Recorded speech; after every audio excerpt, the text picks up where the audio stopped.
गुरु प्यारी साध संगत जीओ, वाहिगुरु जी का खालसा वाहिगुरु जी की फतेह। अज आपां बड़भागियां दे पखंड बारे विचार करते हाँ। बड़भाग धीरमलियां दी गद्दी का 5वां वारस है। धीरमल ने 6वें मसंद राही गुरु तेग बहादुर साहब ते गोली चलवाई ਅਤੇ ਬਾਅਦ ਵਿੱਚ ਸਰਕਾਰੀ ਸ਼ਹਿ ਤੇ ਗੁਰੂ ਘਰ ਦੇ ਬਰਾਬਰ ਗੱਦੀ ਚਲਾਈ। ਸੋ ਸਿੱਧ ਹੋਇਆ ਕਿ ਬੜਭਾਗ 9ਵੇਂ ਪਾਤਸ਼ਾਹ ਤੇ ਗੋਲੀ ਚਲਾਉਣ ਵਾਲੇ ਧੀਰਮਲ ਦੀ ਗੱਦੀ ਦਾ ਵਾਰਸ ਹੈ। ਭਾਵ ਕਿ ਬੜਭਾਗੀਆਂ ਦੀ ਗੱਦੀ 9ਵੇਂ ਪਾਤਸ਼ਾਹ ਤੇ ਗੋਲੀ ਚਲਾਉਣ ਵਾਲਿਆਂ ਦੀ 5ਵੀਂ ਗੱਦੀ ਹੈ, ਜਿਸ ਦੀ ਸ਼ਰਮ ਲਹੀ ਹੋਈ ਹੈ। ਉਹੀ ਗੁਰੂ ਤੇ ਗੋਲੀਆਂ ਚਲਾਉਣ ਵਾਲਿਆਂ ਦੀ ਗੱਦੀ ਤੇ ਜਾਂਦੇ ਹਨ। ਜਿਸ ਨੂੰ ਸ਼ਰਮ ਹੈ, ਅਣਖ ਹੈ, ਸੱਚੇ ਸਿੱਖ ਕਦੇ ਵੀ ਬੜਭਾਗੀਆਂ ਦੇ ਨਹੀਂ ਜਾਂਦੇ। ਇਹਨਾਂ ਦੇ ਡੇਰੇ ਦਾ ਇੱਕ ਟਰੈਕਟ ਦਾਸ ਪੰਥ ਪ੍ਰੀਤ ਸਿੰਘ ਕੋਲ ਹੈ, ਜਿਸ ਵਿੱਚ ਇਹਨਾਂ ਨੇ ਬੜਭਾਗ ਨੂੰ ਧੰਨ ਧੰਨ ਗੁਰੂ ਬਾਬਾ ਬੜਭਾਗ ਸਿੰਘ ਸੋਢੀ ਜੀ ਲਿਖਿਆ ਹੋਇਆ ਹੈ। ਸੋ ਸਿੱਧ ਹੋਇਆ ਕਿ ਬੜਭਾਗੀਏ ਗੁਰੂ ਘਰ ਦੇ ਵਿਰੋਧੀ ਹਨ, ਜੋ ਆਪਣਾ ਗੁਰੂ ਡੰਮ ਚਲਾ ਰਹੇ ਹਨ। ਇਹਨਾਂ ਦੇ ਚੇਲੇ ਗੁਰੂ ਗ੍ਰੰਥ ਸਾਹਿਬ ਜੀ ਦੀ ਹਜ਼ੂਰੀ ਵਿੱਚ ਗੱਦੀਆਂ ਲਾ ਕੇ ਸਿਰ ਘੁਮਾਉਂਦੇ ਹਨ, ਭੂਤਾਂ ਕੱਢਣ ਦੇ ਪਖੰਡ ਕਰਦੇ ਹਨ। ਇਹਨਾਂ ਬੜਭਾਗੀਆਂ ਨੂੰ ਗੁਰੂ ਗ੍ਰੰਥ ਸਾਹਿਬ ਦੀ ਹਜ਼ੂਰੀ ਵਿੱਚ ਵੀ ਚੱਕਰ ਚੜ੍ਹਦੇ ਹਨ, ਸਿਰ ਘੁਮਾਉਂਦੇ ਹਨ। ਫਿਰ ਇਹਨਾਂ ਨੂੰ ਸ਼ਾਂਤੀ ਕਿੱਥੇ ਆਵੇਗੀ। ਬੜਭਾਗ ਦੀ ਅਸਲੀਅਤ ਇਹ ਹੈ ਕਿ ਕਰਤਾਰਪੁਰ ਦੇ ਥੰਮ ਸਾਹਿਬ ਗੁਰਦੁਆਰੇ ਵਿੱਚ ਰਹਿੰਦਾ ਹੁੰਦਾ ਸੀ। ਇਸ ਦਾ ਜਲੰਧਰ ਦੇ ਫੌਜਦਾਰ ਕੁਤਬਦੀਨ ਨਾਲ ਪੰਗਾ ਪੈ ਗਿਆ। ਕੁਤਬਦੀਨ ਨੇ ਆਪਣੀ ਕੁਝ ਫੌਜ ਲੈ ਕੇ ਕਰਤਾਰਪੁਰ ਦੇ ਗੁਰਦੁਆਰਾ ਥੰਮ ਸਾਹਿਬ ਤੇ ਹਮਲਾ ਕਰ ਦਿੱਤਾ। ਬੜਭਾਗ ਨੇ ਕੁਤਬਦੀਨ ਦਾ ਮੁਕਾਬਲਾ ਨਹੀਂ ਕੀਤਾ, ਗੁਰੂ ਘਰ ਦਾ ਖਾਂਦਾ ਰਿਹਾ। ਪਰ ਜਦੋਂ ਗੁਰਦੁਆਰੇ ਤੇ ਹਮਲਾ ਹੋਇਆ ਤਾਂ ਆਪਣੀ ਜਾਨ ਬਚਾ ਕੇ ਭੱਜ ਗਿਆ ਤੇ ਹਿਮਾਚਲ ਦੀਆਂ ਪਹਾੜੀਆਂ ਵਿੱਚ ਜਾ ਲੁਕਿਆ। ਕੁਤਬਦੀਨ ਨੇ ਗੁਰਦੁਆਰਾ ਥੰਮ ਸਾਹਿਬ ਨੂੰ ਸਾੜ ਦਿੱਤਾ। ਬਾਅਦ ਵਿੱਚ ਬਾਘ ਸਿੰਘ ਆਹਲੂਵਾਲੀਆਂ ਨੇ 200 ਘੋੜਸਵਾਰ ਲੈ ਕੇ ਕੁਤਬਦੀਨ ਤੇ ਹੱਲਾ ਬੋਲਿਆ। ਬਾਘ ਸਿੰਘ ਨੇ ਵਾਰ ਕਰਕੇ ਕੁਤਬਦੀਨ ਨੂੰ ਘੋੜੇ ਤੋਂ ਥੱਲੇ ਸੁੱਟ ਲਿਆ, ਡਿੱਗਦੇ ਦੀਆਂ ਮੁਸ਼ਕਾਂ ਬੰਨ੍ਹ ਦਿੱਤੀਆਂ। ਬਾਘ ਸਿੰਘ ਆਹਲੂਵਾਲੀਆਂ ਨੇ ਕੁਤਬਦੀਨ ਨੂੰ ਉਸੇ ਤਰ੍ਹਾਂ ਅੱਗ ਉੱਤੇ ਰੱਖ ਕੇ ਸਾੜਿਆ ਜਿਵੇਂ ਇਸ ਨੇ ਥੰਮ ਸਾਹਿਬ ਨੂੰ ਸਾੜਿਆ ਸੀ। ਬੜਭਾਗ ਕੁਝ ਸਮਾਂ ਪਹਾੜੀਆਂ ਵਿੱਚ ਲੁਕਿਆ ਰਿਹਾ ਤੇ ਬਾਅਦ ਵਿੱਚ ਧੀਰਮਲੀਆਂ ਦੀ ਗੱਦੀ ਦਾ ਵਾਰਸ ਬਣ ਕੇ ਇੱਕ ਝੂਠੀ ਕਹਾਣੀ ਫੈਲਾ ਕੇ ਭੂਤਾਂ ਕੱਢਣ ਦਾ ਪਖੰਡ ਕਰਨ ਲੱਗ ਪਿਆ। ਆਮ ਦੁਨੀਆ ਗਿਆਨ ਤੋਂ ਬਿਨਾਂ ਅੰਨੀ ਹੈ। ਗਿਆਨ ਨਾ ਹੋਣ ਕਰਕੇ ਝੂਠੀ ਕਹਾਣੀ ਨੂੰ ਮੰਨ ਲੈਂਦੀ ਹੈ। ਝੂਠੀ ਕਹਾਣੀ ਇਸ ਤਰ੍ਹਾਂ ਘੜੀ ਹੈ ਕਿ ਬੜਭਾਗ ਨੇ ਨਾਹਰ ਸਿੰਘ ਵੀਰ ਨੂੰ ਬੱਸ ਵਿੱਚ ਕਰ ਲਿਆ। ਨਾਹਰ ਸਿੰਘ ਵੀਰ ਬੜਭਾਗ ਦੇ ਹੁਕਮ ਵਿੱਚ ਚੱਲਦਾ ਹੈ। ਜਿਸ ਨੂੰ ਭੂਤ ਪ੍ਰੇਤ ਕੋਈ ਓਪਰੀ ਸ਼ੈ ਚੰਬੜੀ ਹੋਵੇ, ਨਾਹਰ ਸਿੰਘ ਉਸ ਭੂਤ ਪ੍ਰੇਤ ਨੂੰ ਪਕੜ ਕੇ ਲੈ ਜਾਂਦਾ ਹੈ। ਇਹ ਬਿਲਕੁਲ ਝੂਠ ਹੈ। ਕੋਈ ਨਾਹਰ ਸਿੰਘ ਵੀਰ ਕਿਤੇ ਨਹੀਂ, ਇਹ ਸਭ ਪਖੰਡ ਹੈ। 15 ਸਾਲਾਂ ਤੋਂ ਦਾਸ ਪੰਥ ਪ੍ਰੀਤ ਸਿੰਘ ਇਹਨਾਂ ਬੜਭਾਗੀਆਂ ਨੂੰ ਚੈਲੰਜ ਕਰ ਰਿਹਾ ਹੈ ਕਿ ਜੇ ਤੁਹਾਡੇ ਨਾਹਰ ਸਿੰਘ ਵੀਰ ਨੂੰ ਇਹ ਵਰ ਪ੍ਰਾਪਤ ਹੈ ਕਿ ਉਹ ਭੂਤ ਪ੍ਰੇਤ ਫੜ ਕੇ ਲਿਆਉਂਦਾ ਹੈ, ਤਾਂ ਸਾਰੀ ਦੁਨੀਆ ਦੇ ਭੂਤ ਪ੍ਰੇਤ ਪਕੜ ਕੇ ਮੇਰੇ ਘਰ ਛੱਡ ਦੇਵੇ। ਪਰ ਇਹ ਬੜਭਾਗ ਇੱਕ ਭੂਤ ਪ੍ਰੇਤ ਮੇਰੇ ਘਰ ਨਹੀਂ ਛੱਡ ਸਕਿਆ। ਗਿਆਨ ਨਾ ਹੋਣ ਕਰਕੇ ਅੰਨੀ ਦੁਨੀਆ ਨੇ ਇਹ ਝੂਠੀ ਕਹਾਣੀ ਮੰਨ ਲਈ। ਇਸ ਝੂਠੀ ਕਹਾਣੀ ਦੇ ਆਧਾਰ ਤੇ ਇਹਨਾਂ ਦੇ ਡੇਰਾ ਚਲਾ ਲਿਆ। ਸਭ ਡੇਰੇ ਝੂਠੀਆਂ ਕਹਾਣੀਆਂ ਦੇ ਆਧਾਰ ਤੇ ਹੀ ਚੱਲਦੇ ਹਨ। ਸੱਚ ਤਾਂ ਗੁਰੂ ਗ੍ਰੰਥ ਸਾਹਿਬ ਦੀ ਗੁਰਬਾਣੀ ਹੈ, ਬਾਕੀ ਸਭ ਝੂਠ ਹੈ। ਇਹਨਾਂ ਦੇ ਡੇਰੇ ਵਿੱਚ ਮੁਟਿਆਰ ਧੀਆਂ ਭੈਣਾਂ ਕੇਸ ਖੁੱਲ੍ਹੇ ਸਿਰ ਘਮਾਉਂਦੀਆਂ ਫਿਰਦੀਆਂ ਹਨ। ਦੁਆਨੀ ਚਵਾਨੀ ਦੇ ਚੇਲੇ ਭੂਤ ਕੱਢਣ ਦੇ ਬਹਾਨੇ ਮੂੰਹ ਤੇ ਚਪੇੜਾ ਮਾਰਦੇ ਹਨ। ਧੌਲੀ ਧਾਰ ਥੱਲੇ ਨਹਾਉਣ ਦਾ ਪਖੰਡ ਰਚਿਆ ਹੋਇਆ ਹੈ, ਜਿੱਥੇ ਨਹਾਉਣ ਲਈ ਮਰਦ ਇਸਤਰੀਆਂ ਅੱਧ ਨੰਗੇ ਰੂਪ ਵਿੱਚ ਕਤਾਰਾਂ ਵਿੱਚ ਘੰਟਿਆਂ ਬੱਧੀ ਖੜੇ ਰਹਿੰਦੇ ਹਨ। ਇਸ ਧੌਲੀ ਧਾਰ ਥੱਲੇ ਨਹਾਉਣ ਬਹਾਨੇ ਬੜੀ ਅਸ਼ਲੀਲਤਾ ਇੱਥੇ ਫੈਲੀ ਹੋਈ ਹੈ। ਬੜਾ ਗੰਦ ਇਹਨਾਂ ਨੇ ਡੇਰੇ ਵਿੱਚ ਪਾਇਆ ਹੋਇਆ ਹੈ। ਇਹ ਕਹਿੰਦੇ ਹਨ ਵਡਭਾਗ ਸਿਉ ਨੇ ਇੱਥੇ ਤਪ ਕੀਤਾ ਸੀ। ਇਹ ਤਪ ਸਥਾਨ ਹੈ, ਪਰ ਇਤਿਹਾਸਕ ਸੱਚ ਹੈ ਕਿ ਇੱਥੇ ਥੰਮ ਸਾਹਿਬ ਗੁਰਦੁਆਰੇ ਤੋਂ ਭੌੜਾ ਹੋ ਕੇ ਇੱਥੇ ਪਹਾੜੀਆਂ ਵਿੱਚ ਲੁਕਿਆ ਸੀ। ਇਹਨਾਂ ਨੇ ਇਹ ਗੱਲ ਵੀ ਫੈਲਾਈ ਹੋਈ ਹੈ ਕਿ ਧੌਲੀ ਧਾਰ ਹੇਠ ਨਹਾਉਣ ਤੋਂ ਬਾਅਦ ਪਹਿਲਾਂ ਵਾਲੇ ਕੱਪੜੇ ਇੱਥੇ ਹੀ ਛੱਡ ਜਾਣੇ ਹਨ, ਤਾਂ ਕਿ ਓਪਰੀ ਸ਼ੈ ਦੁਬਾਰਾ ਤੁਹਾਡੇ ਘਰ ਨਾ ਆਵੇ। ਲੋਕੀ ਆਪਣੇ ਪੁਰਾਣੇ ਕੱਪੜੇ ਉੱਥੇ ਹੀ ਛੱਡ ਆਉਂਦੇ ਹਨ। ਮੇਲੇ ਦੀ ਸਮਾਪਤੀ ਤੋਂ ਬਾਅਦ ਡੇਰੇ ਵਾਲੇ ਉਹ ਕੱਪੜੇ ਠੇਕੇਦਾਰਾਂ ਨੂੰ ਵੇਚ ਦਿੰਦੇ ਹਨ। ਠੇਕੇਦਾਰ ਉਹਨਾਂ ਨੂੰ ਧੋ ਕੇ ਮੰਡੀਆਂ ਵਿੱਚ ਤੂਲ ਲਿਜਾ ਕੇ ਵੇਚ ਆਉਂਦੇ ਹਨ। ਇਸ ਤਰ੍ਹਾਂ ਇਹ ਲੋਕਾਂ ਦੇ ਲੁਹਾਏ ਕੱਪੜਿਆਂ ਵਿੱਚੋਂ ਵੀ ਮੋਟੀ ਕਮਾਈ ਕਰਦੇ ਹਨ। ਜਿੱਥੋਂ ਤੱਕ ਭੂਤ ਪ੍ਰੇਤ ਦਾ ਸੰਬੰਧ ਹੈ, ਬਾਹਰੋਂ ਕਿਸੇ ਨੂੰ ਕੋਈ ਭੂਤ ਪ੍ਰੇਤ ਨਹੀਂ ਚੰਬੜਦਾ। ਕਈ ਕਹਿਣਗੇ ਕਿ ਗੁਰਬਾਣੀ ਵਿੱਚ ਭੂਤ ਪ੍ਰੇਤ ਲਿਖਿਆ ਹੈ। ਗੁਰਬਾਣੀ ਭੂਤ ਪ੍ਰੇਤ ਬਾਰੇ ਕੀ ਗਿਆਨ ਦੇ ਰਹੀ ਹੈ, ਆਓ ਗੁਰਬਾਣੀ ਦੇ ਵਿੱਚੋਂ ਹੀ ਸਮਝਣ ਦੀ ਕੋਸ਼ਿਸ਼ ਕਰਦੇ ਹਾਂ। ਜਦੋਂ ਅਸੀਂ ਗੁਰੂ ਦੇ ਸੱਚੇ ਗਿਆਨ ਮੁਤਾਬਕ ਜੀਵਨ ਜਿਉਂਦੇ ਹਾਂ ਤਾਂ ਦੇਵਤੇ ਬਣ ਜਾਂਦੇ ਹਾਂ, ਪਰ ਜਦੋਂ ਗੁਰੂ ਨਾਲੋਂ ਟੁੱਟ ਕੇ ਵਹਿਮਾਂ ਭਰਮਾਂ ਵਿੱਚ ਪੈ ਜਾਂਦੇ ਹਾਂ ਤਾਂ ਮਨ ਕਰਕੇ ਭਟਕ ਜਾਂਦੇ ਹਾਂ। ਮਨ ਦੇ ਤਲ ਤੇ ਭੂਤ ਪ੍ਰੇਤ ਬਣ ਜਾਂਦੇ ਹਾਂ। ਗੁਰਬਾਣੀ ਦਾ ਫਰਮਾਨ ਹੈ, ਪ੍ਰੇਤੋਂ ਕੀਤੁਣ ਦੇਵਤਾ ਤਿਨ ਕਰਨੇ ਹਾਰੇ, ਸਭੇ ਸਿੱਖ ਉਬਾਰੇ ਹਨ ਪ੍ਰਭ ਕਾਜ ਸਵਾਰੇ। ਜਦੋਂ ਰੱਬੀ ਬਾਣੀ ਰਾਹੀਂ ਅਸੀਂ ਪਰਮਾਤਮਾ ਨਾਲ ਜੁੜਦੇ ਹਾਂ ਤਾਂ ਉਸ ਕਰਨਹਾਰ ਪਰਮਾਤਮਾ ਨੇ ਸਾਨੂੰ ਪ੍ਰੇਤਾਂ ਤੋਂ ਦੇਵਤੇ ਬਣਾ ਦਿੱਤਾ। ਪਰਮੇਸ਼ਰ ਨੇ ਸਾਡਾ ਕਾਰਜ ਸਵਾਰ ਦਿੱਤਾ। ਸਾਰੇ ਸਿੱਖਾਂ ਨੂੰ, ਭਾਵ ਜੋ ਗੁਰਬਾਣੀ ਦੀ ਸਿੱਖਿਆ ਨੂੰ ਮੰਨਦੇ ਹਨ, ਭਟਕਣ ਤੋਂ ਬਚਾ ਲਿਆ। ਇਸ ਗੁਰਬਾਣੀ ਪ੍ਰਮਾਣ ਤੋਂ ਸਿੱਧ ਹੋਇਆ ਪਰਮਾਤਮਾ ਨਾਲ ਜੁੜਿਆ ਮਨੁੱਖ ਦੇਵਤਾ ਹੈ, ਗਿਆਨ ਨਾਲੋਂ ਟੁੱਟ ਕੇ ਭਟਕਿਆ ਮਨੁੱਖ ਪ੍ਰੇਤ ਹੈ। ਬਲਿਹਾਰੀ ਗੁਰ ਆਪਣੇ ਦਿਉਹਾੜੀ ਸਦਵਾਰ, ਜਿਨ ਮਾਨਸ ਤੇ ਦੇਵਤੇ ਕੀਏ, ਕਰਤ ਨਾ ਲਾਗੀ ਵਾਰ। ਸਦਕੇ ਜਾਵਾਂ ਗੁਰੂ ਤੋਂ ਦਿਨ ਵਿੱਚ ਸੈਂਕੜੇ ਵਾਰੀ, ਜਿਸ ਗੁਰੂ ਨੇ ਐਸਾ ਗਿਆਨ ਦਿੱਤਾ ਕਿ ਸਾਨੂੰ ਮਨੁੱਖਾਂ ਤੋਂ ਦੇਵਤੇ ਬਣਾ ਦਿੱਤਾ। ਦੇਵਤੇ ਬਣਾਉਂਦਿਆਂ ਗੁਰੂ ਨੂੰ ਦੇਰ ਨਹੀਂ ਲੱਗੀ। ਆਓ ਹੁਣ ਵਿਚਾਰ ਕਰੀਏ ਕਿ ਸੱਚੇ ਗਿਆਨ ਨਾਲੋਂ ਟੁੱਟ ਕੇ ਮਨੁੱਖ ਕਿਵੇਂ ਭੂਤ ਪ੍ਰੇਤ ਬਣਦਾ ਹੈ। ਮਾਇਆ ਮੋਹ ਪ੍ਰੇਤ ਹੈ, ਕਾਮ ਕ੍ਰੋਧ ਅਹੰਕਾਰਾ, ਇਹ ਜਮ ਕੀ ਸਰਕਾਰ ਹੈ, ਇਹਨਾਂ ਉੱਪਰ ਜਮ ਕਾ ਡੰਡ ਕਰਾਰਾ। ਹੁਣ ਵਿਚਾਰ ਕਰੋ, ਮਾਇਆ ਮੋਹ ਪ੍ਰੇਤ ਹੈ, ਭਾਵ ਪੈਸੇ ਦਾ ਪੁੱਤ ਪ੍ਰੇਤ ਹੈ। ਜਿਹੜਾ ਮਨੁੱਖ, ਇਸਤਰੀ ਜਾਂ ਪੁਰਸ਼ ਕੋਈ ਵੀ ਹੋਵੇ, ਪੈਸੇ ਦੀ ਖਾਤਰ ਗਲਤ ਕੰਮ ਕਰਦਾ ਹੈ, ਉਹ ਪ੍ਰੇਤ ਹੈ। ਮਿਲਾਵਟ ਕਰਨੀ, ਰਿਸ਼ਵਤਖੋਰੀ, ਨਸ਼ੇ ਵੇਚਣੇ, ਛਲ ਕਪਟ, ਠੱਗੀ, ਚੋਰੀ ਪ੍ਰੇਤਾਂ ਦੇ ਕੰਮ ਹਨ, ਮਨੁੱਖਾਂ ਦੇ ਕੰਮ ਨਹੀਂ। ਕਾਮ ਕ੍ਰੋਧ ਅਹੰਕਾਰ ਜਿਸ ਉੱਤੇ ਹਾਵੀ ਹੋ ਜਾਂਦੇ ਹਨ, ਉਹ ਮਨੁੱਖ ਪ੍ਰੇਤ ਹਨ। ਆਪਾਂ ਰੋਜ਼ ਬਲਾਤਕਾਰ ਦੀਆਂ ਘਟਨਾਵਾਂ ਪੜ੍ਹਦੇ ਹਾਂ। ਜਿਹੜਾ ਕਾਮੀ ਹੋ ਕੇ ਕਿਸੇ ਧੀ ਭੈਣ ਨੂੰ ਚੁੰਬੜ ਜਾਂਦਾ ਹੈ, ਉਹ ਪ੍ਰੇਤ ਹੈ। ਜਦੋਂ ਕੋਈ ਸੱਚੇ ਗਿਆਨ ਦੁਆਰਾ ਇਹਨਾਂ ਨੂੰ ਕਾਬੂ ਕਰ ਲੈਂਦਾ ਹੈ ਤਾਂ ਦੇਵਤਾ ਬਣ ਜਾਂਦਾ ਹੈ। ਪੰਜ ਭੂਤ ਬਸ ਕੀਨੇ, ਜਮਤ ਨਾ ਤਰਾਸ। ਸਾਧ ਕੈ ਸੰਗ ਆਵਹਿ ਬਸ ਪੰਚਾ, ਸਤਿਗੁਰ ਬਚਨ ਤੁਮਾਰੇ, ਨਿਰਗੁਣ ਨਿਸਤਾਰੇ। ਰਹਾਉ ਮਹਾ ਵਿਖਾਦੀ, ਦੁਸ਼ਟ ਅਪਵਾਦੀ, ਤੇ ਪੁਨੀਤ ਸੰਗਾਰੇ। ਗੁਰੂ ਦੇ ਵਚਨ ਨਿਰਗੁਣਿਆਂ ਨੂੰ ਤਾਰ ਦਿੰਦੇ ਹਨ।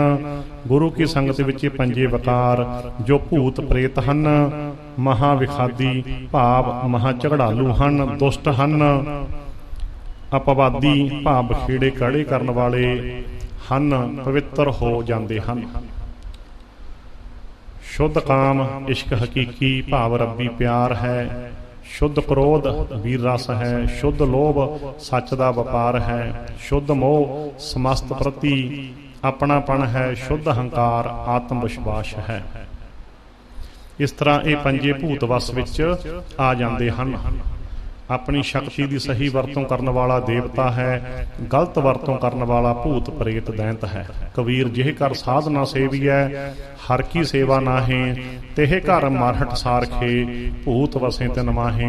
ਜਿਹੜੇ ਘਰ ਵਿੱਚ ਸਾਧੂ ਸਤਿਗੁਰ ਦੀ ਮੱਤ ਨਹੀਂ, ਪਰਮਾਤਮਾ ਦੀ ਯਾਦ ਨਹੀਂ, ਉਹ ਘਰ ਸ਼ਮਸ਼ਾਨ ਭੂਮੀ ਦੇ ਬਰਾਬਰ ਹੈ। ਉਸ ਵਿੱਚ ਰਹਿਣ ਵਾਲਾ ਸਾਰਾ ਟੱਬਰ ਭੂਤ ਹੀ ਹਨ, ਭਾਵ ਹੋਰ ਕੋਈ ਭੂਤ ਨਹੀਂ। ਜਿਹੜੇ ਘਰ ਵਿੱਚ ਗੁਰੂ ਦੀ ਮੱਤ ਨਹੀਂ, ਉਹ ਸਾਰਾ ਟੱਬਰ ਭੂਤਾਂ ਦਾ ਹੈ। ਦੁੰਦਰ ਦੂਤ ਭੂਤ ਪੀ ਹਾਲੇ, ਖਿੱਚੋ ਤਾਨ ਕਰੇ ਵੇ ਤਾਲੇ।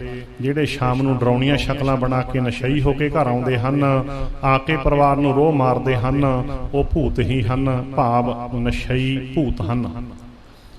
ਕਰਤ ਬੁਰਾਈ ਮਨੁੱਖ ਤੇ ਛਪਾਈ ਸਾਖੀ ਭੂਤ ਪਵਾਨ। ਬੁਰਾਈ ਕਰਕੇ ਲੋਕਾਂ ਤੋਂ ਤਾਂ ਲੁਕਾ ਲਈ ਜਾਂਦੀ ਹੈ, ਪਰ ਉਹ ਬੁਰਾਈ ਭੂਤ ਬਣ ਕੇ ਡਰਾਉਂਦੀ ਰਹਿੰਦੀ ਹੈ। ਭਾਵ ਤੁਹਾਡੀ ਬੁਰਾਈ ਹੀ ਤੁਹਾਨੂੰ ਭੂਤ ਬਣ ਕੇ ਡਰਾਉਂਦੀ ਹੈ, ਹੋਰ ਕੋਈ ਭੂਤ ਪ੍ਰੇਤ ਨਹੀਂ ਚੰਬੜਦਾ। ਕਲੀ ਅੰਦਰ ਨਾਨਕਾ ਜਿਨ੍ਹਾਂ ਦਾ ਅਵਤਾਰ, ਪੁੱਤ ਜਨੂਰਾ ਧੀ ਜਨੂਰੀ, ਜੋਰੂ ਜਿਨ੍ਹਾਂ ਦਾ ਸਿਕਦਾਰ। ਕਲਯੁਗ ਕੀ ਹੈ? ਬਕਾਰੀ ਬੰਦੇ ਦੇ ਅੰਦਰ ਦੀ ਨਿਗਰੀ ਹਾਲਤ। ਕਲੀ ਦਾ ਜਨਮ ਚੰਡਾਲ ਕੈ ਘਰ ਹੋਇਆ। ਗੁਰੂ ਨਾਨਕ ਬਾਬਾ ਜੀ ਫਰਮਾਨ ਕਰਦੇ ਹਨ ਕਿ ਕਲਯੁਗ ਦਾ ਜਨਮ ਬਕਾਰੀ ਬੰਦੇ ਦੇ ਅੰਦਰ ਹੁੰਦਾ ਹੈ।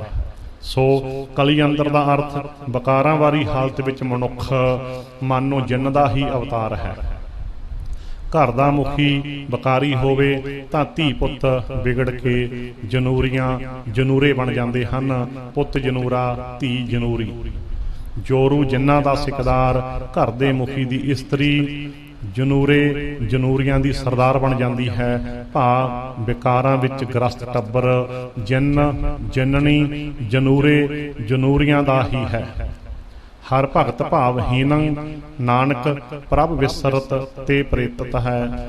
ਪਰਮਾਤਮਾ ਦੀ ਭਗਤੀ ਭਾਵ ਤੋਂ ਹੀਨੇ ਮਨੁੱਖ ਦੇ ਜੀਵਨ ਵਿੱਚ ਪ੍ਰੇਤਤਾਈ ਹੈ। ਭਾਵ ਸਾਰੇ ਕੰਮ ਹੀ ਪ੍ਰੇਤਾਂ ਵਾਲੇ ਹਨ।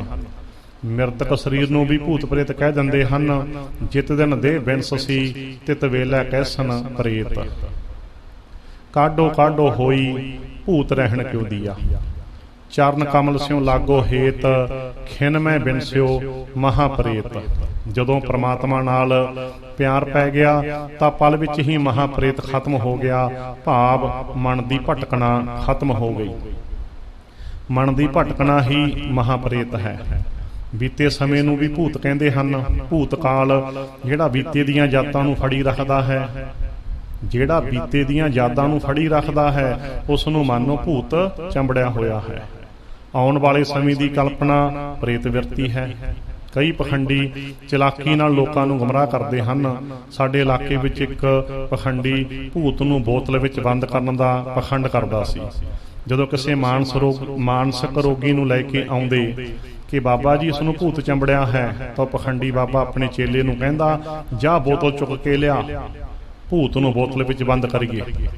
ਉਹਦਾ ਚੇਲਾ ਬੋਤਲ ਲੈ ਆਉਂਦਾ ਤਾਂ ਪਖੰਡੀ ਮੂੰਹ ਵਿੱਚ ਕੁਝ ਘੁਸਰ ਮੁਸਰ ਜਿਹੇ ਕਰਕੇ ਆਪਣੇ ਚੇਲੇ ਨੂੰ ਕਹਿੰਦਾ, ਬੋਤਲ ਦਾ ਡਾਟ ਖੋਲ, ਭੂਤ ਨੂੰ ਬੰਦ ਕਰੀਏ। ਉਸ ਤੋਂ ਬਾਅਦ ਉਹ ਹੱਥ ਜਿਹੇ ਮਾਰ ਕੇ ਡਰਾਮਾਬਾਜੀ ਕਰਦਾ ਕਹਿੰਦਾ, ਮੈਂ ਭੂਤ ਪਕੜ ਲਿਆ ਹੈ। ਫਿਰ ਬੋਤਲ ਦੇ ਮੂੰਹ ਤੇ ਹੱਥ ਮਾਰ ਕੇ ਕਹਿੰਦਾ, ਬੋਤਲ ਦੇ ਵਿੱਚ ਬੰਦ ਕਰ ਦਿੱਤਾ। ਚੇਲੇ ਨੂੰ ਕਹਿੰਦਾ, ਛੇਤੀ ਬੋਤਲ ਦਾ ਡਾਟ ਬੰਦ ਕਰ ਦੇ। ਜਿਹੜੇ ਉਸ ਮਰੀਜ਼ ਨੂੰ ਲੈ ਕੇ ਆਏ ਹੁੰਦੇ ਉਹਨਾਂ ਨੂੰ ਕਹਿੰਦਾ, 14 ਕਿਲੋ ਦਾ ਭੂਤ ਸੀ ਇਸ ਵਿੱਚ, ਜੋ ਮੈਂ ਬੋਤਲ ਵਿੱਚ ਬੰਦ ਕਰ ਦਿੱਤਾ ਹੈ। ਬੋਤਲ ਚੁੱਕ ਕੇ ਵੇਖੋ। ਜਦੋਂ ਬੋਤਲ ਚੁੱਕ ਕੇ ਵੇਖੀ ਜਾਂਦੀ ਤਾਂ ਸੱਚਮੁੱਚ 14 ਕਿਲੋ ਭਾਰ। ਹੁਣ ਬੋਤਲ ਖਾਲੀ ਦਿਸਦੀ ਹੈ ਪਰ ਭਾਰ 14 ਕਿਲੋ। ਹਰ ਕੋਈ ਨਹੀਂ ਸਮਝ ਸਕਦਾ। ਉਸ ਪਖੰਡੀ ਨੇ ਬੋਤਲ ਵਿੱਚ ਪਾਰਾ ਪਾਇਆ ਹੋਇਆ ਸੀ। ਇੱਕ ਬੋਤਲ ਵਿੱਚ ਤਕਰੀਬਨ 14 ਕਿਲੋ ਪਾਰਾ ਪੈ ਜਾਂਦਾ ਹੈ, ਪਰ ਕੱਚ ਦੀ ਬੋਤਲ ਵਿੱਚ ਦਿਸਦਾ ਨਹੀਂ, ਬੋਤਲ ਖਾਲੀ ਲੱਗਦੀ ਹੈ। ਆਓ ਹੁਣ ਘਰੇਲੂ ਮਸਲਿਆਂ ਦੇ ਭੂਤਾਂ ਦੀ ਵਿਚਾਰ ਕਰੀਏ। ਇੱਕ ਵਾਰ ਮੇਰੇ ਕੋਲ ਇੱਕ ਫੌਜੀ ਆ ਗਿਆ, ਕਹਿੰਦਾ ਸਾਡੇ ਘਰ ਭੂਤ ਕੱਪੜਿਆਂ ਨੂੰ ਅੱਗ ਲਾਉਂਦਾ ਹੈ। ਮੈਂ ਕਿਹਾ, ਫੌਜੀਆ ਭੂਤ ਆਪਾਂ ਫੜ ਲਵਾਂਗੇ, ਪਰ ਤੈਂ ਅੱਗ ਲਾਉਣ ਵਾਲੇ ਭੂਤ ਨੂੰ ਕੁਝ ਨਹੀਂ ਕਹਿਣਾ ਹੋਵੇਗਾ, ਇਹ ਵਚਨ ਕਰ ਲੈ। ਫੌਜੀ ਕਹਿੰਦਾ, ਜੀ 7 ਵਚਨ। ਅਸੀਂ ਫੌਜੀ ਦੇ ਘਰ ਚਲੇ ਗਏ। ਜਦ ਘਰ ਅੰਦਰ ਦਾਖਲ ਹੋਏ ਤਾਂ ਫੌਜੀ ਦੇ ਘਰ ਵਾਲੀ ਕਹਿੰਦੀ, ਵੀਰ ਜੀ ਰੋਜ਼ ਅੱਗ ਲੱਗ ਜਾਂਦੀ ਹੈ ਕੱਪੜਿਆਂ ਨੂੰ। ਮੈਂ ਤਾਂ ਇਸ ਨੂੰ ਕਿੰਨੀ ਵਾਰ ਕਿਹਾ ਹੈ ਕਿ ਬਾਹਰ ਘਰ ਪਾ ਲਈਏ। ਮੈਨੂੰ ਉਸੇ ਵੇਲੇ ਸਮਝ ਆ ਗਈ ਕਿ ਅੱਗ ਲਾਉਣ ਵਾਲਾ ਭੂਤ ਤਾਂ ਆਪੇ ਹੀ ਬੋਲ ਪਿਆ ਹੈ। ਮੈਂ ਕਿਹਾ, ਬੀਬਾ ਦਿਖਾ ਕਿੰਨੇ ਕੱਪੜੇ ਮਚਾਏ ਹਨ ਭੂਤ ਨੇ। ਫੌਜੀ ਦੇ ਘਰ ਵਾਲੀ ਨੇ ਮੱਚੇ ਹੋਏ ਕੱਪੜੇ ਲਿਆ ਕੇ ਮੇਰੇ ਅੱਗੇ ਰੱਖ ਦਿੱਤੇ। ਮੈਂ ਬਾਰੋ ਬਾਰੀ ਪੁੱਛਦਾ ਰਿਹਾ ਕਿ ਇਹ ਕੱਪੜਾ ਕਿਸ ਦਾ ਹੈ। ਫੌਜੀ ਦੇ ਘਰ ਵਾਲੀ ਦੱਸਦੀ ਗਈ, ਇਹ ਮੇਰੇ ਦਿਓਰ ਦਾ, ਇਹ ਮੇਰੀ ਦਰਾਣੀ ਦਾ, ਇਹ ਮੇਰੀ ਨਣਦ ਦਾ, ਇਹ ਫੌਜੀ ਦਾ। ਮੈਂ ਪੁੱਛਿਆ, ਤੇਰਾ ਕਿਹੜਾ ਸੂਟ ਮੱਚਿਆ ਹੈ? ਕਹਿੰਦੀ, ਮੇਰਾ ਤਾਂ ਕੋਈ ਨਹੀਂ ਮੱਚਿਆ। ਮੈਂ ਕਿਹਾ, ਫੇਰ ਤਾਂ ਭੂਤ ਦੀ ਤੇਰੇ ਨਾਲ ਯਾਰੀ ਹੈ, ਤੇਰਾ ਸੂਟ ਨਹੀਂ ਮਚਾਇਆ, ਬਾਕੀ ਸਾਰੇ ਟੱਬਰ ਦੇ ਕੱਪੜੇ ਮਚਾ ਦਿੱਤੇ। क्योंकि फौजन का अपने सूट नूं अग लाउण नूं जी नहीं कीता। ਇਹ घरेलू मसला सी। फौजी के घर वाली अड होना चाहती सी। फौजी रिटायर होके आया सी, काफ़ी पैसे मिले सन।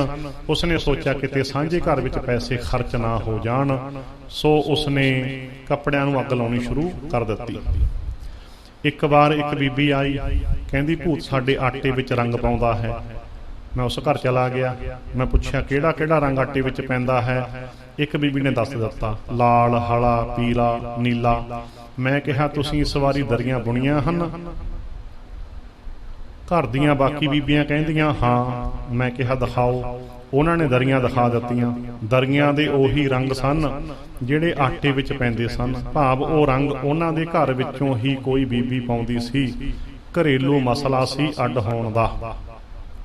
एक बार एक भाई आया, कहंदा साडे घर खून दे छिट्टे पैंदे हन। मैं चला गया, देखिया थां थां ते खून दे दाग लगे हुए हैं। जदों मैं लगे हुए दागां नूं ध्यान नाल वेखिया तां मैनूं किसी पंछी दी पैड़ जिही नज़र आई। मैं आसे पासे तो फिर के देखिया तां एक चिड़ी बैठी सी, जो कोल जाण ते भी ना भज्जी। मैं समझ गया यही भूत है, खून दे छिट्टे पाउण वाला। मैं जिस वेले चिड़ी नूं चुक्किया तां उहदे पैरां विच जख्म सन। किसी ने चिड़ी दे पैरां विच सूइयां मार के उन्हां दे घर छड्ड दित्ती। जिथे चिड़ी वहिंदी सी उत्थे ही खून दे दाग लग जांदे। किसी दी शरारत सी कि डरदे घर छड्ड जाण, आपां लै लवांगे। एक घर रोड़े वजदे सन, कहंदे भूत रोड़े मारदे हन। पर जदों पता कीता गवांढियां दी शरारत सी, डर के घर छड्ड जाण, आपां मुੱਲ लै के विच ला लवांगे। गवांढियां दा घर भीड़ा सी। एक बार बठिंडे तो एक नौजवान नूं लेके आए, कहंदे इस नूं भूत दी कसर हुंदी है। इस लड़के दी माता कालज विच लैक्चरर है, पिता PW दे महकमे विच SDO है। पहलां चेलियां कोल गए, फिर मेरे कोले आ गए। भाई बखतौर मैं पुछया कबर कसर कदों हुंदी है? कहंदे सुबह कालज जाण दे समय तो घंटा को पहलां। मैं पुछया उस वेले की हुंदा है? कहंदा चीकां जिहियां मार के कहंदा है ओ मैनू मारनगे, ओ डांगा वाले आ गए, ओ पुलिस वाले आ गए। मैं समझ गया इस नौजवान ने कालज विच कोई भैड़ी हरकत की है। ये कालज नहीं जाना चाहुंदा, जिस करके कालज टाइम तो पहलां चीकां मार के लेट जांदा है। जद मैं उस नौजवान नूं बखरे कमरे विच लिजा के पुछया कि असलीयत दस दे, क्यों चेलियां कोल अपने माता पिता नूं लई फिरदा है? चेले मार मार तेरा मास उधेड़ देणगे। मैनूं सच्ची गल दस दे, आपां मसला हल कर लवांगे। मैनूं अपना बड़ा भरा समझ लै। बड़ा भरा छोटे दी गलती किसी नूं नहीं दसदा हुंदा। ਜਦੋਂ मैं उस नौजवान नाल अपनत पैदा की तो उसने दस दिता कि मैं किसी लड़की नूं कुछ माड़े बोल कह दिते। उसने अपने भरावां नूं दस दिता, वो मैनूं धमकी दे गए कि तेरियां लत्तां वड्डांगे, पुलिस नूं चुकावांगे। इस करके डरदा मारा मैं कालज नहीं जाना चाहुंदा, क्योंकि मैनूं मारनगे। माता पिता नूं भी दस नहीं सकदा।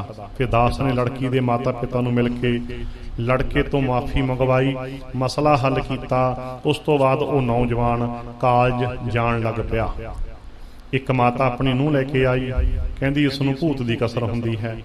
मैं पुछया कदों हुंदी है?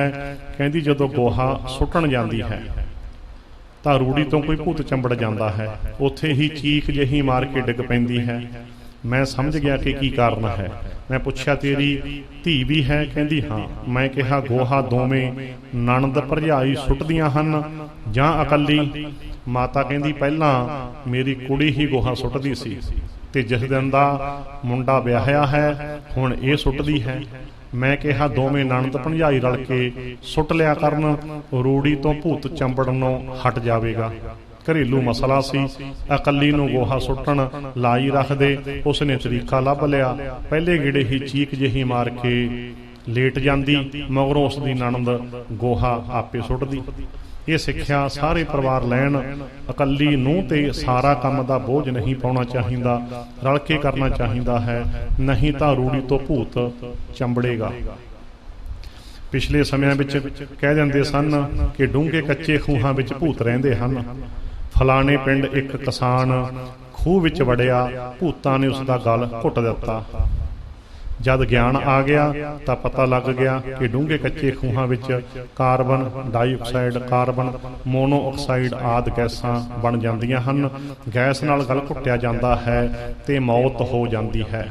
ਭਾਵ ਉਹ ਕਾਰਬਨ ਮੋਨੋਆਕਸਾਈਡ ਹੀ ਭੂਤ ਸੀ। ਸੋ ਇਹ ਹੈ ਭੂਤਾਂ ਪ੍ਰੇਤਾਂ ਬਾਰੇ ਵਿਚਾਰ। ਬਾਹਰੋਂ ਕਿਸੇ ਨੂੰ ਕੋਈ ਭੂਤ ਪ੍ਰੇਤ ਨਹੀਂ ਚੰਬੜਦਾ। ਸੱਚੇ ਗਿਆਨ ਨਾਲੋਂ ਟੁੱਟ ਕੇ ਅਸੀਂ ਮਨ ਦੇ ਤਲ ਤੇ ਭਟਕ ਜਾਂਦੇ ਹਾਂ। ਸੋ ਭਟਕਿਆ ਮਨ ਹੀ ਭੂਤ ਪ੍ਰੇਤ ਹੈ। ਸੋ ਜਿਹੜੇ ਵਡਭਾਗੀਏ ਜਾਂ ਸਾਡੇ ਕੁਝ ਪਖੰਡੀ ਬਾਬੇ ਭੂਤਾਂ ਪ੍ਰੇਤਾਂ ਦੇ ਨਾਂ ਤੇ ਲੋਕਾਂ ਨੂੰ ਲੁੱਟਦੇ ਹਨ, ਕੁੱਟਦੇ ਹਨ, ਇਹਨਾਂ ਤੋਂ ਸੁਚੇਤ ਰਹੋ। ਕਦੇ ਵੀ ਵਡਭਾਗੀਆਂ ਦੇ ਨਾ ਜਾਓ, ਕਿਸੇ ਚੇਲੇ ਚਪਟੇ ਕੋਲ ਕਦੀ ਨਾ ਜਾਓ।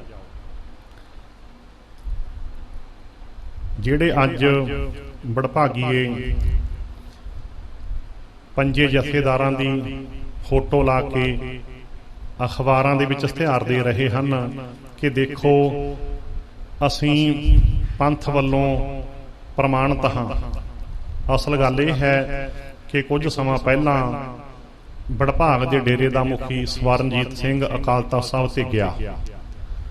ਉਸਨੇ ਕਿਹਾ ਕਿ ਸਾਨੂੰ ਵੀ ਗੁਰੂ ਗ੍ਰੰਥ ਤੇ ਖਾਲਸਾ ਪੰਥ ਦਾ ਅੰਗ ਸਮਝਿਆ ਜਾਵੇ। ਜਥੇਦਾਰਾਂ ਨੇ ਕਿਹਾ ਕਿ ਜੇ ਤੁਸੀਂ ਗੁਰਮਤਿ ਦੇ ਅਨੁਸਾਰ ਸਿੱਖੀ ਦਾ ਪ੍ਰਚਾਰ ਕਰਨਾ ਚਾਹੁੰਦੇ ਹੋ ਤਾਂ ਤੁਹਾਨੂੰ ਜੀ ਆਇਆਂ ਨੂੰ, ਤੁਸੀਂ ਗੁਰਮਤਿ ਦੇ ਮੁਤਾਬਕ ਸਿੱਖੀ ਦਾ ਪ੍ਰਚਾਰ ਕਰ ਸਕਦੇ ਹੋ। ਤੇ ਉੱਥੇ ਜਦੋਂ ਇਹ ਸਵਰਨਜੀਤ ਸਿੰਘ ਗਿਆ ਤਾਂ ਜਥੇਦਾਰਾਂ ਨਾਲ ਇਹਦੀ ਫੋਟੋ ਹੋ ਗਈ। ਪਰ ਇਹਨੇ ਕੀ ਕਿਹਾ ਸੀ, ਇਹਨੂੰ ਕੀ ਕਿਹਾ ਸੀ ਵੀ ਸਿੱਖ ਮਤ ਦੇ ਮੁਤਾਬਕ ਗੁਰਮਤਿ ਦਾ ਪ੍ਰਚਾਰ ਕਰ ਸਕਦੇ ਹੋ। ਪਰ ਇਹਨਾਂ ਨੇ ਆਪਣੇ ਡੇਰੇ ਵਿੱਚ ਉਹੀ ਭੂਤਾਂ ਕੱਢਣ ਦਾ ਪਖੰਡ ਨਹੀਂ ਛੱਡਿਆ। ਅੱਜ ਤੱਕ ਡੋਲੀਆਂ ਖੜਾਉਣ ਦਾ ਪ੍ਰਬੰਧ ਪਖੰਡ ਨਹੀਂ ਛੱਡਿਆ। ਧੌਲੀ ਧਾਰ ਥੱਲੇ ਨਵਾਉਣ ਦਾ ਪਖੰਡ ਨਹੀਂ ਛੱਡਿਆ। ਸਿਰ ਮਾਰਨ ਵਾਲੇ ਪਖੰਡ ਨਹੀਂ ਛੱਡੇ। ਸੋ ਜਿੰਨੀ ਦੇਰ ਤੱਕ ਇਹ ਸਾਰੇ ਪਖੰਡ ਛੱਡ ਕੇ ਇਹ ਸਿੱਖ ਪੰਥ ਦੀ ਮੁੱਖ ਧਾਰਾ ਵਿੱਚ ਨਹੀਂ ਆ ਜਾਂਦੇ, ਓਨੀ ਦੇਰ ਤੱਕ ਇਹਨਾਂ ਵਡਭਾਗੀਆਂ ਨਾਲ ਸਿੱਖਾਂ ਦਾ ਕੋਈ ਸੰਬੰਧ ਨਹੀਂ। ਜੇ ਇਹ ਖਾਲਸਾ ਪੰਥ ਦਾ ਅੰਗ ਬਣਨਾ ਚਾਹੁੰਦੇ ਹੈ ਤਾਂ ਇਹ ਭੂਤਾ ਕੱਢਣ ਦੇ ਪਖੰਡ ਛੱਡ ਕੇ, ਸਿਰ ਮਾਰਨੇ ਛੱਡ ਕੇ, ਧੌਲੀ ਧਾਰ ਦੇ ਥੱਲੇ ਨਹਾਉਣ ਦੇ ਪਖੰਡ ਛੱਡ ਕੇ ਗੁਰਮਤਿ ਦੀ ਸਹੀ ਰਹਿਤ ਮਰਜ਼ਾਦਾ ਵਿੱਚ ਆ ਜਾਣ ਤਾਂ ਸਾਡੇ ਹੀ ਭੈਣ ਭਰਾ ਹਨ। ਸਾਡਾ ਕਿਸੇ ਨਾਲ ਕੋਈ ਵੈਰ ਵਿਰੋਧ ਨਹੀਂ। ਪਰ ਜਿੰਨੀ ਦੇਰ ਤੱਕ ਇਹ ਪਖੰਡ ਨਹੀਂ ਛੱਡਦੇ ਓਨੀ ਦੇਰ ਤੱਕ ਇਹਨਾਂ ਪਖੰਡੀਆਂ ਤੋਂ ਸੁਚੇਤ ਰਹਿਣ ਦੀ ਲੋੜ ਹੈ। ਤੇ ਇਹ ਜੋ ਫੋਟੋ ਲਾ ਕੇ ਜਥੇਦਾਰਾਂ ਦੀ ਆਪਣੇ ਨਾਲ ਤੇ ਇਸ਼ਤਿਹਾਰ ਦੇ ਰਹੇ ਹਨ, ਸੋ ਇਹਨਾਂ ਦੇ ਇਦਾਂ ਦੇ ਇਸ਼ਤਿਹਾਰਾਂ ਤੋਂ ਵੀ ਸੁਚੇਤ ਰਹਿਣ ਦੀ ਲੋੜ ਹੈ। ਤੇ ਜਥੇਦਾਰਾਂ ਨੂੰ ਵੀ ਇਹ ਖਿਆਲ ਕਰਨਾ ਚਾਹੀਦਾ ਹੈ ਕਿ ਅਕਾਲ ਤਖ਼ਤ ਸਾਹਿਬ ਤੇ ਤਾਂ ਉਸ ਵੇਲੇ ਆ ਗਿਆ, ਪਰ ਇਹਨਾਂ ਨੇ ਡੇਰੇ ਵਿੱਚ ਚੱਲਦਾ ਹੋਇਆ ਪਖੰਡ ਅਜੇ ਤੱਕ ਨਹੀਂ ਛੱਡਿਆ। ਉਹ ਪਖੰਡਵਾਦ ਨੂੰ ਨਹੀਂ ਬਦਲਿਆ, ਸਹੀ ਮਰਜ਼ਾਦਾ ਨਹੀਂ ਲਾਗੂ ਕੀਤੀ। ਜਿਸ ਕਰਕੇ ਜਥੇਦਾਰਾਂ ਨੂੰ ਵੀ ਇਹ ਸੁਚੇਤ ਹੋਣਾ ਚਾਹੀਦਾ ਹੈ ਕਿ ਲੋਕ ਇੱਕ ਵਾਰੀ ਆ ਕੇ ਆਪਣੀਆਂ ਫੋਟੋਆਂ ਨਾਲ ਖਿਚਾ ਕੇ ਤੇ ਉਹ ਫੋਟੋਆਂ ਨੂੰ ਫਿਰ ਇਹ ਸੰਗਤਾਂ ਨੂੰ ਗੁੰਮਰਾਹ ਕਰਨ ਵਾਸਤੇ ਵਰਤਦੇ ਰਹਿੰਦੇ ਹਨ। ਸੋ ਜਥੇਦਾਰਾਂ ਨੂੰ ਵੀ ਇਸ ਗੱਲ ਤੋਂ ਸੁਚੇਤ ਹੋਣਾ ਚਾਹੀਦਾ ਹੈ ਤੇ ਸੰਗਤਾਂ ਨੂੰ ਵੀ ਸੁਚੇਤ ਕਰਨਾ ਚਾਹੀਦਾ ਹੈ ਕਿ ਜਿੰਨੀ ਦੇਰ ਤੱਕ ਇਹ ਪਖੰਡ ਨਹੀਂ ਛੱਡਦੇ ਓਨੀ ਦੇਰ ਤੱਕ ਇਹ ਸਿੱਖ ਪੰਥ ਦਾ ਹਿੱਸਾ ਨਹੀਂ। ਸੋ ਇਹਨਾਂ ਕਹਿੰਦੇ ਹੋਏ ਦਾਸ ਪੰਥਪ੍ਰੀਤ ਸਿੰਘ ਖੇਮਾ ਦਾ ਜਾਚਕ ਹੈ। ਵਾਹਿਗੁਰੂ ਜੀ ਕਾ ਖਾਲਸਾ, ਵਾਹਿਗੁਰੂ ਜੀ ਕੀ ਫਤਿਹ।